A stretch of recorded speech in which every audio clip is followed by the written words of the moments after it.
ठट्ठा में इंतखाबी उम्मीदवारों के फोरम ने अपना मंशूर पेश कर दिया। नौजवानों के सवालात, इलेक्शन को साफ और शफाफ बनाने का मुतालबा।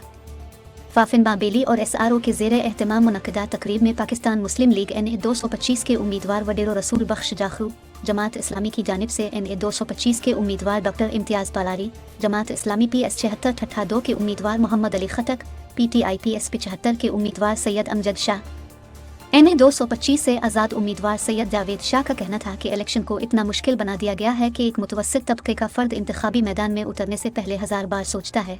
मुखालिफ उम्मीदवारों को ख़रीदना, धमकियां देना एक फैशन बन गया है। अगर इलेक्शन शफाफ हुए तो फिर मुल्क तरक्की करेगा। इस मौके पर वडेरो रसूल बख्श जाखरू का कहना था कि ठट्ठा के शहरी बुनियादी सहूलियात से महरूम हैं। पूरा कोहिस्तान विंड मिल का मरकज़ बना हुआ है। कराची को किंझर से पानी सप्लाई किया जा रहा है, लेकिन ठट्ठा और मकली के लोग पानी से और नौकरियों से महरूम हैं। उम्मीदवारान की जानिब से इलेक्शन से पहले आवाम को खूबसूरत ख्वाब दिखाए जाते हैं। ठट्ठा में नौजवान ख्वातीन की फलाह व बहबूद का कोई मंसूबा नहीं, सिर्फ तकरीरों से आवाम का पेट नहीं भरा जा सकता।